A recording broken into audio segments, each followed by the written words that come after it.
তৎকালীন মেজর জিয়া স্বাধীনতার ঘোষণা দেন, সারা পৃথিবীতে সেটা প্রচারিত হয়েছে বেতার তরঙ্গের মধ্য দিয়ে এবং সারা বিশ্বের সহায়তা কামনা করেন। তার পরবর্তীতে তৎকালীন জাতীয় নেতা শেখ মুজিবুর রহমানের নামে তিনি আবার স্বাধীনতার ঘোষণাটি সংশোধন করে প্রচার করলেন। এখানে তো কৃতিত্বের কিছু নাই, যা সত্যি তাই প্রকাশিত হবে। তিনি বললেন, on behalf of Sheikh Mujibur Rahman, our national leader, I declare hereby the independence of Bangladesh. 1971 সালের 25শে মার্চ কালো রাত্রিতে রাজারবাগ পুলিশ লাইনে দখলদার পাকিস্তানি বাহিনীর আক্রমণের মধ্য দিয়ে গণহত্যার যে সূচনা হয়, তার পরবর্তীতে একই রাতে 25শে মার্চের দিবাগত রাতে 26শে মার্চের প্রথম প্রহরে যখন তৎকালীন মেজর জিয়া চট্টগ্রামে সেই সংবাদ অবহিত হওয়ার সাথে সাথে বিদ্রোহ ঘোষণা করলেন, বললেন উই রিভল্ট, এবং তাৎক্ষণিকভাবে বাংলাদেশের স্বাধীনতা ঘোষণা করলেন। লেফটেন্যান্ট কর্নেল জানজুয়াকে গ্রেফতার করলেন, হত্যা করা হলো অন্যান্য পাকিস্তানি দখলদার বাহিনীর সেনা অফিসারদের। সেই রিভল্টের ইতিহাস অনুযায়ী বাংলাদেশের যে 26শে মার্চ বাংলাদেশের স্বাধীনতা দিবস, তাকে অস্বীকার করার ইতিহাস হলো এই আওয়ামী লীগের ইতিহাস। দালিলিকভাবে বলি, স্বাধীনতার ঘোষণাপত্র যেটাকে আমরা সম্মান করি, বাংলাদেশের প্রথম সংবিধান প্রণীত হওয়ার আগের দলিল, যার ভিত্তিতে স্বাধীনতা যুদ্ধকালীন সময়ে সরকার পরিচালিত হয়েছে, সেই দলিলের প্রথম পৃষ্ঠাতেই লেখলেন শেখ মুজিবুর রহমান ঢাকায় যথাযথ প্রক্রিয়ার স্বাধীনতার ঘোষণা প্রদান করলেন। জাতীয় ইতিহাস কি তাই? এবং সেটা প্রতিষ্ঠিত করার জন্য পঞ্চদশ সংশোধনীতে এই স্বাধীনতার ঘোষণাপত্রকে তফসিলে অন্তর্ভুক্ত করা হলো। আমরা আপত্তি করি নাই, যেটা আর্কাইভে থাকার কথা সেটা সংবিধানে থাকে না, কিন্তু সে আর্কাইভে থাকলেও প্রকৃত ইতিহাসের সাথে এটা সাংঘর্ষিক। আমি এর বেশি সমালোচনা করব না। পরবর্তীকালে সেটা প্রতিষ্ঠা করার জন্য তার কন্যা শেখ হাসিনা একটি দলিল প্রণয়ন করলেন, বললেন বঙ্গবন্ধু শেখ মুজিবুর রহমান মার্চের 25 তারিখের দিবাগত রাত পার হওয়ার পরে 26 তারিখে তিনি ওয়্যারলেস মেসেজের মাধ্যমে চট্টগ্রামে কোনো একজনকে বার্তা দিলেন বাংলাদেশের স্বাধীনতা, এবং সেই দলিলটা পঞ্চদশ সংশোধনীতে একটা তফসিল হিসাবে সংবিধানে ধারণ করা হলো।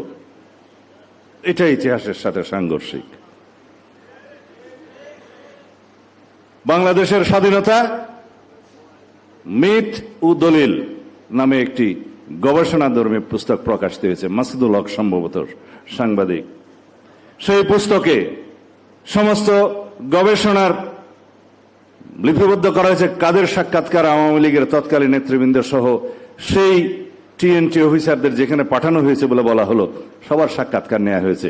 ঘটনা হলো টিএনটি অফিসেই বন্ধ ছিল, ঢাকা থেকে বেতার যোগাযোগ বন্ধ ছিল। সমস্ত মিথ্যা বয়ান দলিল ওখানে তাদের সাক্ষাৎকার সহ লিপিবদ্ধ করে ঐতিহাসিকভাবে মিথ ও দলিল নামে পুস্তক প্রকাশিত হল। আজ পর্যন্ত সেটার কন্ট্রারি কোন দলিল বই লিখিত হয়নি। আমরা বলি দলিল ভিত্তিক, ইতিহাস ভিত্তিক, প্রকৃত ইতিহাস ভিত্তিক কথা। যাই হোক, বাংলাদেশের স্বাধীনতার ঘোষণা কে দিয়েছিলেন? সারা পৃথিবীতে দালিলিকভাবে সেটা প্রমাণিত হয়েছে। আপনারা দয়া করে কথা বলবেন না। তৎকালীন প্রধানমন্ত্রী ভারতের ইন্দিরা গান্ধী আন্তর্জাতিক সম্মেলনে তখন স্বীকৃতি দিয়েছেন যে মেজর জিয়াউর রহমান নামে একজন বাংলাদেশের স্বাধীনতার ঘোষণা দিয়েছেন। পুস্তক প্রকাশিত হয়েছে ভারত সহ অন্যান্য জায়গা থেকে। আমি অনেক লেখকদের নাম বলতে পারি, এবং তৎকালীন শহীদ রাষ্ট্রপতি জিয়াউর রহমানকে যখন ভারতে সম্বর্ধনা দেওয়া হয় 1977 সালে, তখনকার রাষ্ট্রপতি তিনি তার স্পিচে বললেন, আমার সৌভাগ্য হয়েছে সেই ব্যক্তিকে আজকে সম্বর্ধনা দেওয়ার, আমি ইংরেজিটা বলছি না, যিনি বাংলাদেশের স্বাধীনতার ঘোষণা দিয়েছিলেন। শহীদ রাষ্ট্রপতি জিয়াউর রহমানকে প্রেসিডেন্ট হিসেবে যখন তিনি সম্বর্ধনা দেন, আমরা বলছি না, আন্তর্জাতিক বিশ্ব বলছে, দলিল বলছে, কিতাব বলছে, ঘটনা প্রবাহ বলছে, বাংলাদেশের মানুষ যেটা জানে, কানে শুনেছে, স্বাধীনতার ঘোষণা কালুরঘাট বেতার কেন্দ্র থেকে। হ্যাঁ, 26 তারিখের পরে 27 তারিখে officially provisional head of the state হিসাবে তৎকালীন মেজর জিয়া স্বাধীনতার ঘোষণা দেন। সারা পৃথিবীতে সেটা প্রচারিত হয়েছে বেতার তরঙ্গের মধ্য দিয়ে,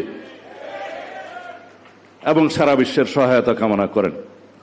তার পরবর্তীতে তৎকালীন জাতীয় নেতা শেখ মুজিবুর রহমানের নামে তিনি আবার স্বাধীনতার ঘোষণাটি সংশোধন করে প্রচার করলেন।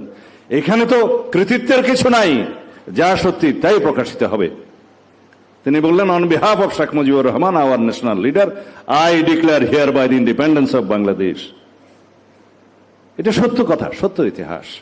কিন্তু না, আওয়ামী ফ্যাসিবাদী শক্তি কখনোই কোনো কৃতিত্ব কাউকে দিতে রাজি না, সবকিছু তাহার পিতার কৃতিত্ব।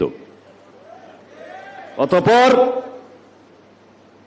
বিএনপির ইতিহাস 1979, 1990 এবং তৎপরবর্তীতে ফ্যাসিবাদ বিরোধী আন্দোলন সংগ্রামে নেতৃত্ব দেওয়ার ইতিহাস 2024 সালে আমাদের নেতা জনাব তারেক রহমানের সক্রিয় নেতৃত্বে, দেশনেত্রী বেগম খালেদা জিয়ার নির্দেশনায়, অনুপ্রেরণায়, তার সাহসিকতায় আমরা বাংলাদেশকে মুক্ত করতে পারলাম। অবশ্যই ছাত্রগণ অভ্যুত্থানে যারা শহীদ হয়েছেন, ভূমিকা রেখেছেন, ছাত্র নেতৃবৃন্দ যারা নেতৃত্ব দিয়েছেন, সকলের অবদানের প্রতি আমরা স্বীকৃতি দেই। এটাই আমাদের উদারতা। আমরা কারো বিজয়কে ছিনিয়ে নিতে চাই না, কারো ভূমিকাকে আমরা কেড়ে নিতে চাই না, কিন্তু সবাই মিলে 71কে আমরা আগে সম্মান করব, বাংলাদেশের স্বাধীনতা মুক্তিযুদ্ধের ইতিহাসকে সমুন্নত রাখব। তারপরে আসবে 75, 79, 90, 24, সকল কিছু। কিন্তু যারা সংবিধানের প্রস্তাবনায় 24 এবং 71 একসাথে দেওয়ার জন্য প্রস্তাব করেছিলেন, সেই বন্ধুদের উদ্দেশ্যে বলছি, 71 কখনো অন্য কোনো ইতিহাসের সাথে মিলবে না। বাংলাদেশের সবচেয়ে গৌরবজনক অর্জন বাংলাদেশের স্বাধীনতা, মুক্তিযুদ্ধ, স্বাধীনতা সংগ্রাম এবং স্বাধীনতা যুদ্ধ। একটা স্বৈরাচারকে, ফ্যাসিস্ট সরকারকে পতনের জন্য যে আন্দোলন হয়েছে, সেটা কেবল জনদাবির মুখে স্বৈরাচার পতন আন্দোলন। স্বৈরাচারের পতন হয়েছে, রাষ্ট্র নতুনভাবে বিনির্মিত হয়নি। রাষ্ট্র আমাদের ছিল, অর্জিত হয়েছে লক্ষ প্রাণের বিনিময়ে। সেই রাষ্ট্রের স্বাধীনতা সার্বভৌমত্বকে রক্ষা করতে হবে। কোন স্বৈরাচার যাতে বাংলাদেশে পুনরায় প্রতিষ্ঠিত না হয়, আগমন না হয়, উৎপাদন না হয়, উৎপত্তি না হয়, সেই লক্ষ্যে আমরা গণতান্ত্রিক চর্চা করতে থাকব। গণতান্ত্রিক সংস্কৃতির প্রবর্তন এবং চর্চার মধ্য দিয়ে, লালনের মধ্য দিয়ে আমরা সংসদে সেই সমস্ত সকল কার্যক্রম আলোচনার মধ্য দিয়ে, সমঝোতার মধ্য দিয়ে রাষ্ট্রকে এগিয়ে নিয়ে যাব।